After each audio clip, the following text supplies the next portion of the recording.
नमस्कार।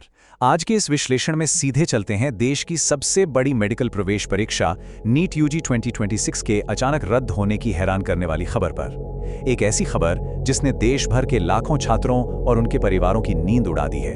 ये सिर्फ किसी टेस्टिंग इवेंट का कैंसिल होना नहीं है, ये उन सपनों पर लगा एक सीधा और बहुत बड़ा झटका है जो सालों की कड़ी मेहनत और डिसिप्लिन से बुने गए थे। लेकिन आखिर हुआ क्या? क्यों अचानक इस मैसिव और क्रूशियल एग्जाम को कैंसिल करना पड़ गया? और आगे इन लाखों बच्चों का भविष्य क्या होगा? आइए इन सभी सवालों के जवाब ढूंढते हैं और इस मुद्दे को पूरी गहराई से समझते हैं। पहले बात करते हैं इस फैसले से टूटे हुए सपनों की, द हार्टब्रेक ऑफ नीट 2026। चलिए इसमें थोड़ा डिटेल में देखते हैं। देखिए, ये कोई आम टेस्ट तो है नहीं जिसके लिए कुछ हफ्ते पहले पढ़ाई की जाए। एक एस्पिरेंट की लाइफ कैसी होती है, ये दिल्ली के मानस शर्मा की कहानी से पूरी तरह समझ आता है। पिछले साल अक्टूबर से लगातार दिन में 12-12 घंटे की पढ़ाई, न कोई फिल्में, न दोस्तों के साथ घूमना, एकदम जीरो सोशल लाइफ। उनका यही मानना था कि एक बेहतरीन मेडिकल कॉलेज में जगह बनाने के लिए यही कीमत चुकानी पड़ती है। अब खुद सोचिए, इतनी कठोर मेहनत के बाद जब अचानक पता चले कि परीक्षा ही रद्द हो गई है तो शौक लगना तो बिल्कुल स्वाभाविक है ना?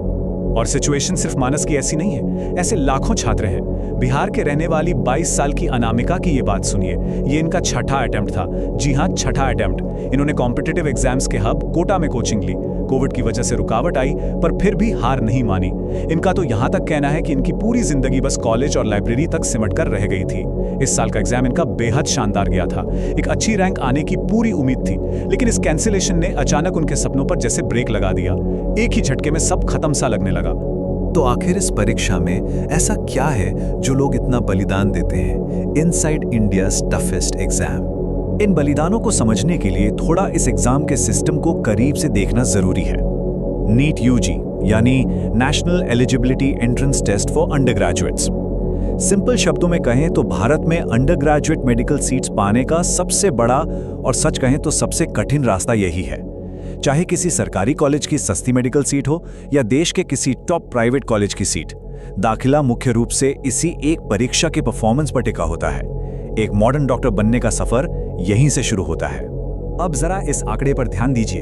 2.28 मिलियन, करीब 22,80,000 उम्मीदवारों ने 3 मई को आयोजित हुई इस परीक्षा में हिस्सा लिया था। ये कोई छोटा मोटा नंबर नहीं है। एक ही दिन में पूरे देश के 5,000 से ज्यादा टेस्टिंग सेंटर्स में यह परीक्षा हुई थी। ये विशाल संख्या हमें सीधा बताती है कि मेडिकल प्रोफेशन को लेकर देश में कितना भयंकर कंपटीशन है और देश के कितने लाखों परिवारों का भविष्य बस इस एक टेस्ट पर निर्भर करता है।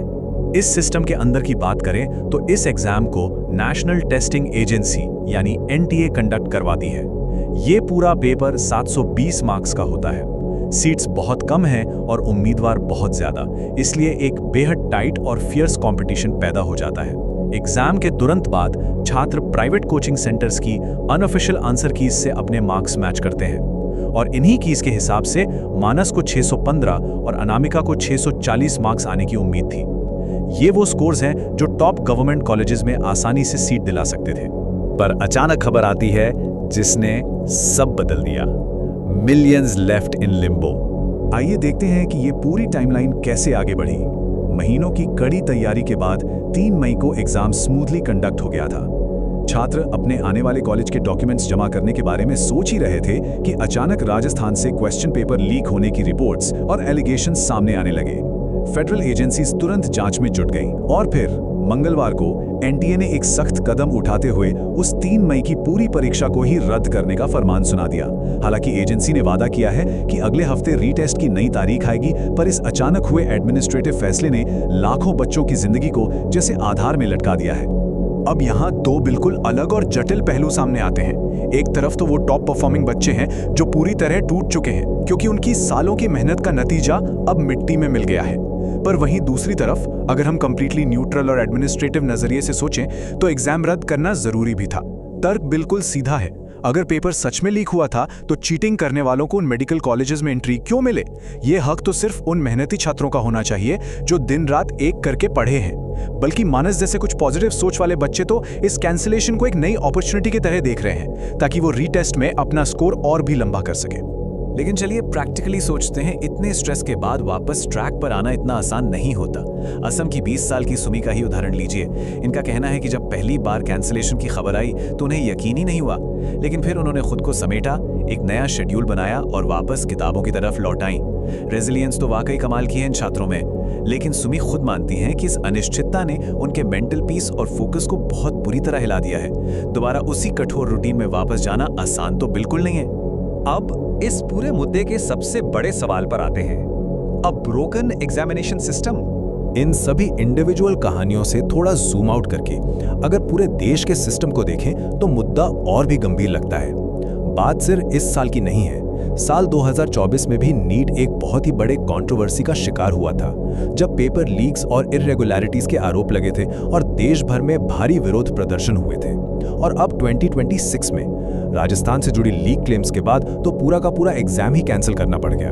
ये मैटर इतना हाई प्रोफाइल और सीरियस हो चुका है कि अब सीधे देश की प्रमुख agency central bureau of investigation यानी CBI इसकी एक्टिव और फेडरल जांच कर रही है।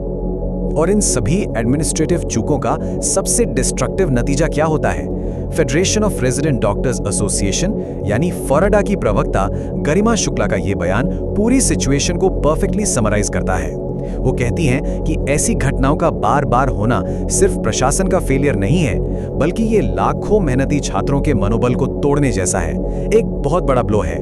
अगर परीक्षा के सिस्टम पर ही ऐसे बार बार दाग लगते रहे तो आगे चलकर इसका नेगेटिव प्रभाव देश के पूरे हेल्थ केयर सिस्टम और डॉक्टर्स की क्रेडिबिलिटी पर पड़ेगा, और ये किसी के लिए भी अच्छी खबर नहीं है। और इसी गंभीरता के बीच एक ऐसी बात जो शायद सबसे ज्यादा बेचैन करती है। 2 साल से लगातार बिना रुके तैयारी करने वाली एक उम्मीदवार तेजस्विनी विजय का ये सवाल देखिए। उन्होंने पूछा है, इस बात की आखिर क्या गारंटी है कि आगे फिर से पेपर लीक नहीं होगा? NTA ने रीटेस्ट बोल दिया है। छात्र भी जैसे तैसे अपने टूटे हुए फोकस को जोड़कर पढ़ाई में वापस लग गए हैं, लेकिन वो डर, वो इनसिक्योरिटी तो अभी भी उनके दिमाग में टहल रही है ना? क्या हम कभी अपने इस टेस्टिंग सिस्टम को पूरी तरह सुरक्षित और ठीक कर पाएंगे? ये सच में सोचने का विषय है। इस चुभने वाले सवाल के साथ आज के इस विश्लेषण को हम यहीं विराम देते हैं। उम्मीद है इस मुद्दे के सभी पहलू अब पूरी तरह स्पष्ट हो गए होंगे। जुड़ने के लिए बहुत बहुत शुक्रिया।